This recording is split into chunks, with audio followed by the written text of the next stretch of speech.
Change your heart, change your life, change the planet.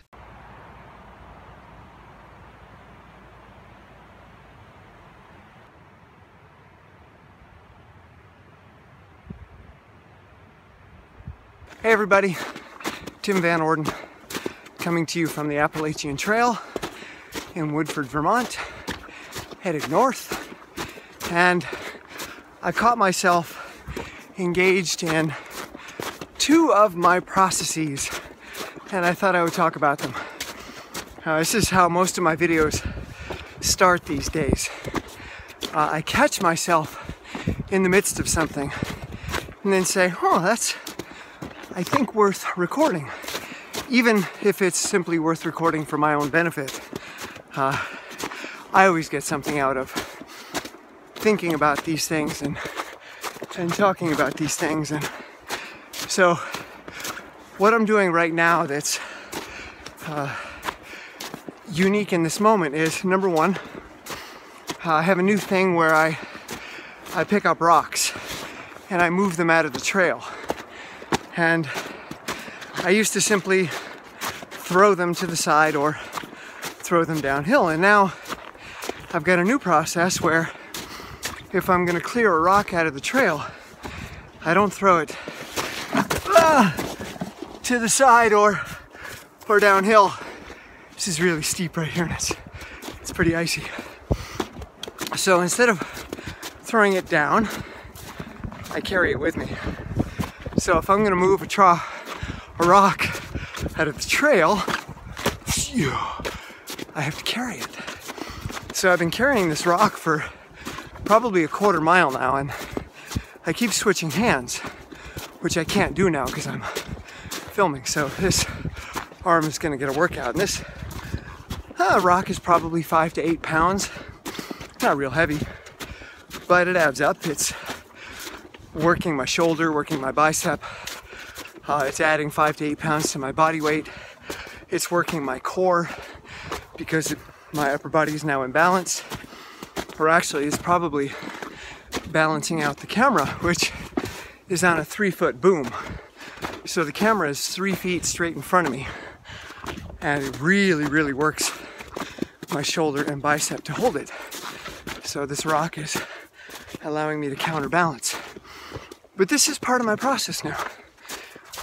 I run up mountains, I pick up rocks, and I carry them uphill until I don't feel like carrying it uphill anymore. And then maybe, oh, there goes the gimbal again.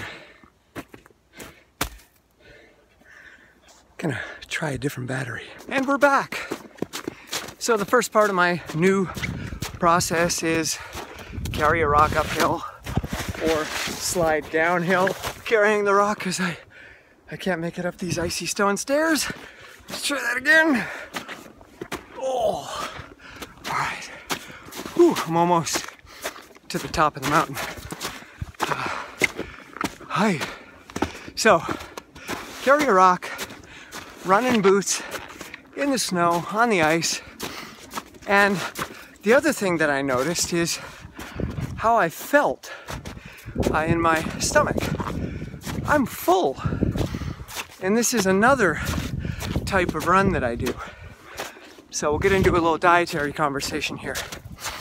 In the morning, I will go either in a fasted state with a little bit of liquid in me, or with maybe 150 calories in me, mostly liquid. Those are my two most common runs, slogs, whatever you want to call this. But then the second most common is to run immediately after eating a lot of food. So I had, in the course of an hour, about 32 ounces of tea and juice mixed together. Green tea mixed with orange juice. I don't know how many calories that was, but I'd say at least 300 because it was 32 ounces. Maybe even more than 300. Then I had a Larabar, 180 calories. I had a Go-Go Squeezy, Wow, there goes the gimbal again. See if it's gonna cooperate. All right, the rock is really cold too because it's covered in ice and snow. So it's freezing my fingers and the gimbal is not cooperating. Okay, so we're gonna go handheld. Let's do this. Hi everybody. The Go-Go Squeeze is applesauce. I mean, how many times can I say that? And then I had a monk pack. And a monk pack is oatmeal with fruit, blended. So it's creamier than your standard oatmeal. And it has fruit in it. And sweetened with maple syrup. So I'm not sure how many calories in a monk pack. I'm gonna guess maybe 100, 150 a Lara bar and all of that juice and tea. So that's a lot of volume. I'm not sure exactly how many calories that is, and maybe 600 or more, but the volume is what's significant. The 32 ounces of juice and tea alone, and then mixing different types of foods. And the diet purists among you may say, why the heck are you doing that? Well, because I want to be able to train. I want to be able to move powerfully, even when I don't feel well, even when things are not perfect. I don't want to baby my run. I don't want to protect my run. Switching over. If you want to see the gimbal that I use, it's made by DJI. It's an Osmo with the iPhone gimbal attachment on top. And the new batteries just weren't holding a charge, so I don't know what's up with that. So what do I carry in my backpack, somebody asked? I have gloves, I have the gimbal in there and the boom that I'm holding, and then I carry 2 of the squeezies. I'll show you one of them. I think it's near the top. So this is a Go-Go Squeeze, and it is Boulder Berry, which has apple, carrot, apple puree concentrate, raspberry, apple juice concentrate, strawberry, blueberry, lemon juice concentrate. And I get these at Big Lots, 4 for $1.50. So I got a couple of those in there. So that's what's in my pack. It's a really small pack that I got at Aldi's for like 14 bucks. And it works perfectly. I also have a knife in there in case a wild animal decides it wants to eat me, which is highly unlikely. But or if I get stuck somewhere and I need to cut my way out, I keep a knife. But pack might weigh, I don't know, 4 pounds total, not that much.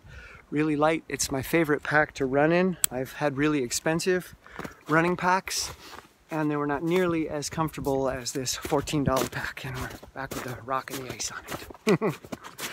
And I'm gonna do a big foot slog now, instead of running while I film, which is where I walk in kind of a lunge. So my legs, I don't know if you can see it, but my legs are always in like a half lunge position. And I go heel toe, heel toe. And that keeps the camera steady. And it puts a lot of strain on the quads and the glutes. All right, back to you. So, the reason I eat all that food and then go for a run is because I want to learn how to deal with digestive discomfort when I'm training and racing, so that that's never something that catches me by surprise. I want to be able to be powerful even when my stomach and digestive system are like, oh, I don't want to move, I just want to lay in a chair. I'm so full right now. I want to train myself to be powerful even in those conditions, to get out the door even when I feel terrible. And I have lost the AT. All right, we're bushwhacking. It's hard to find the white blazes in the snow, and there's no foot tracks. Nobody's been up here, so it's nothing to follow. So these are a big part of my training now. Is number one, in the morning, doing a several hour slog with very little calories in me, working in a partially fasted state to train my body to metabolize fat more efficiently and not to rely so heavily on carbohydrate, and also to just train myself to get out the door even when I'm hungry, to move and be powerful even when I'm hungry. So that's really common for me. And then I have that food in my pack in an emergency, but it's not much. I have 2 squeezies. It might be I think those Go-Go squeezies are at most 100 calories each. And so I've got maybe 200 calories in my pack, but I don't eat those until I'm back at the car. They're just emergency food. If I get hurt, and it's going to take me longer to get out, but I really want to train my mind and body to be okay, moving powerfully with very little food in me for one of my workouts. If I do a double, I want to do that workout after I've eaten a lot of food. So now I get to work the opposite system. I get to train my body to deal with a heavy digestive load under a physical stressor like going up a mountain.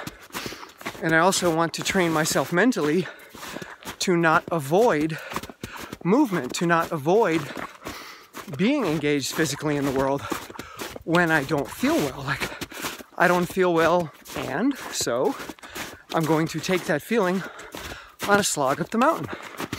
And I'm going to carry a rock for most of the run. This arm is really getting toasted because I'm carrying it in flex position, flexing the bicep the whole time. And my fingers are freezing to it. So it adds all these new dimensions to my training. I used to really protect every run, every training session. It had to be perfect. The conditions had to be perfect. My shoes had to be perfect. The weather had to be perfect. What I ate, how I felt had to be perfect. Otherwise I wouldn't do it. And now my entire philosophy and process is make it difficult as possible, and then gently take small steps and be really compassionate in those steps. Yeah, I feel that in your stomach. I feel that in your arm and shoulder. I feel that in your legs. I feel the hunger pains.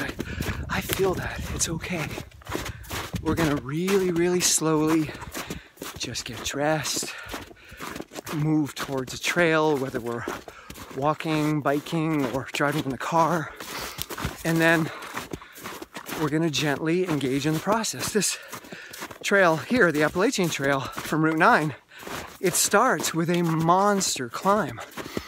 You climb for 2 miles, and the first 4/10 of a mile, you're climbing like 800 feet. So that would be the equivalent of probably 1,800 feet of climb vertical in a mile. It is not as steep after that. Right now I'm probably climbing at a 7 to 10%, but back there you're climbing at a 30 to 40%. So it's challenging to start this trail because you immediately are confronted with this long series of stone stairs going right up the mountain. So I start walking. I start slowly. I focus on how I feel in each one of those steps. And then eventually I forget that I'm doing a workout. I forget that I'm no longer in the car. I forget that I'm no longer working on the computer, or I was working in the garden. Prior to coming up here, we're tilling our garden. We just got a new rototiller from a company called DR, and we wanted to test it out. So that's a fun challenge because it's bucking you all over the place as you try to make a straight line in the dirt. So I'm not doing those things. Now I'm transitioned into this, and initially my brain is like, I don't really want to be doing this. But after a little while of being gentle and allowing myself to start slowly and easily, I'm being present here, and I forget about where I was. I forget about the things that were calling me, and I'm here, and I'm moving and my body takes over. My body starts to say, I feel good, let's play. Let's pick up a rock. Let's carry it up the hill.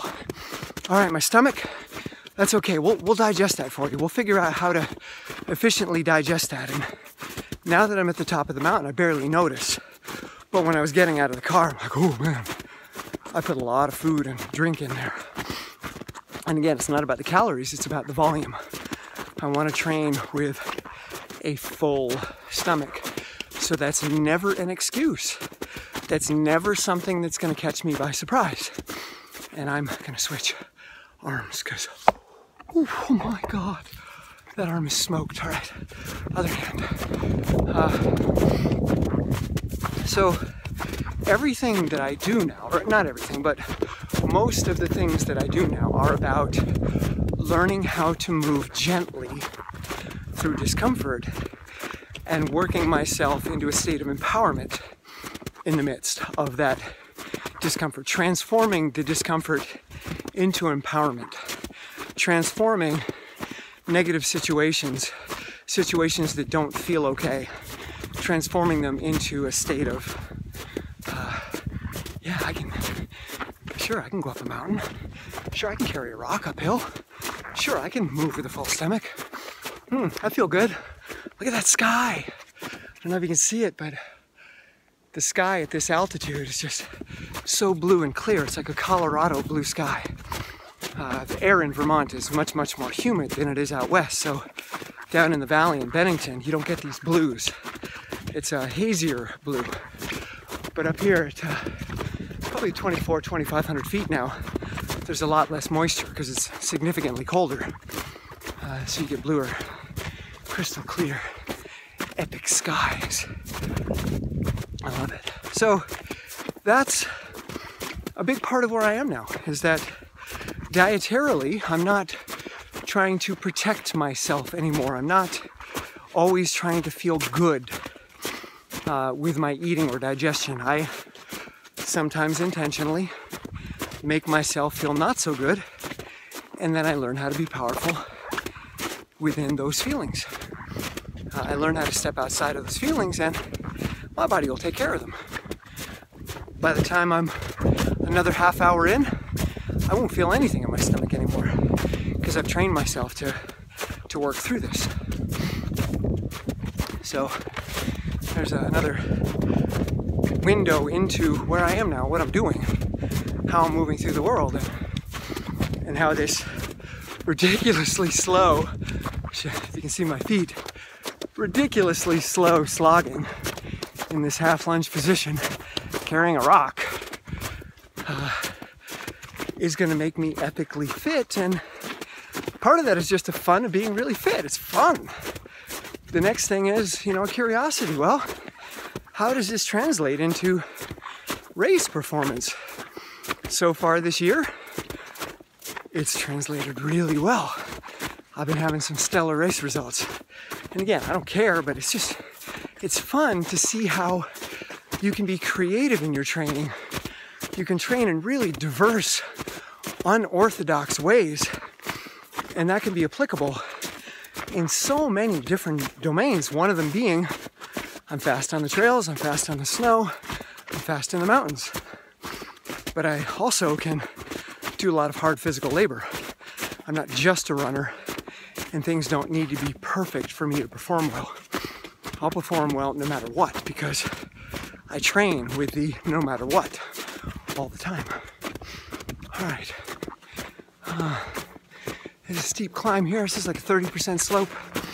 When I get to the top of this, I think I'm going to give the rock a new home.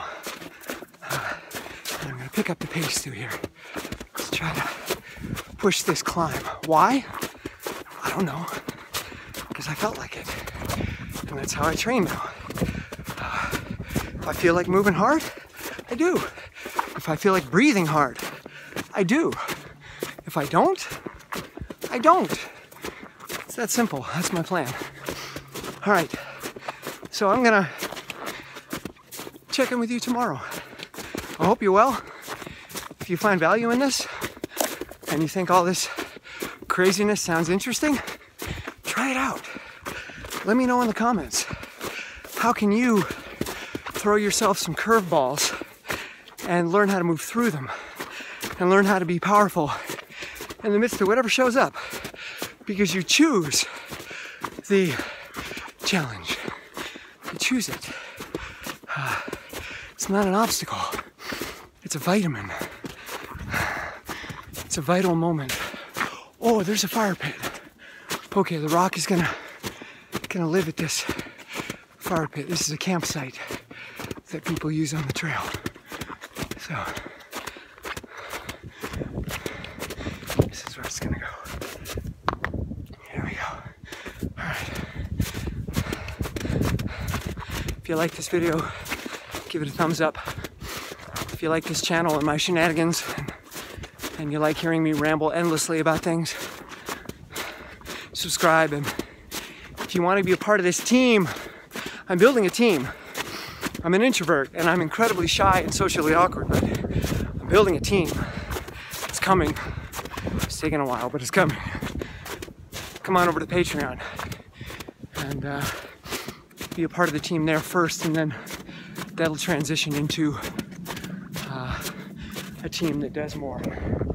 That little detour got me totally lost. Who cares? I'm gonna go this way.